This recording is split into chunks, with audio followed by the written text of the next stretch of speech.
సల్మాన్ ఖాన్ కథానాయకుడుగా, అపూర్వ లఖియా డైరెక్టర్గా ఓ సినిమా రాబోతుంది. ఆ సినిమా సల్మాన్ ఖానే తీస్తున్నాడు. నిర్మాత సల్మాన్ ఖానే. సల్మాన్ ఖాన్ ఫిలిమ్స్ బ్యానర్ కింద ఆ సినిమా రాబోతుంది. నిజానికి సినిమా ప్రారంభించినప్పుడు ఈ సంవత్సరం 2026 ఏప్రిల్లో విడుదల చేయాలనేది వాళ్ళు అనుకున్నది. లాస్ట్ ఇయర్ సినిమా షూటింగ్ చాలా వరకు అయ్యింది. లాస్ట్ ఇయర్ దాదాపు 50-60% లాస్ట్ ఇయర్ అయిపోయింది.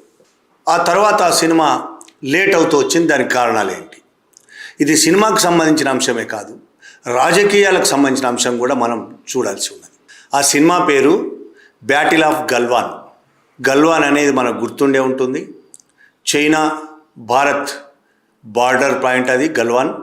ఆ గల్వాన్లో చైనా సైన్యం మన సైన్యము కర్రలతో రాళ్లతో కొట్టుకున్న సంఘటన మనం మర్చిపోం. దాదాపు 20 మంది సైనికులు చనిపోయారు. బ్యాటిల్ ఆఫ్ గల్వాన్ పేరుతో సల్మాన్ ఖాన్ సినిమా తీస్తున్నాడు. యాక్చువల్గా ఆ సినిమా పేరు మారిపోయింది. ఇప్పుడు మాతృభూమి ఆ సినిమా పేరు. బ్యాటిల్ ఆఫ్ గల్వాన్ పేరుతో కథ రాసుకున్నారు. దేశభక్తికి సంబంధించిన కథ. చైనాకు వ్యతిరేకమైన సినిమా నిజం చెప్పాలంటే. దేశభక్తి సినిమాలు మన దేశంలో చాలా వస్తున్నాయి. ఇప్పటి వరకు పాకిస్తాన్ వ్యతిరేక సినిమాలే వచ్చాయి. ఈ సినిమా గల్వాన్ ఇన్సిడెంట్ని దృష్టిలో పెట్టుకొని, గల్వాన్లో మన వాళ్ళు చాలామంది చనిపోయారు ఆ ఘర్షణలో. అందులో మన తెలంగాణకు చెందిన సంతోష్ అనే కల్నల్ కూడా ఉన్నారు.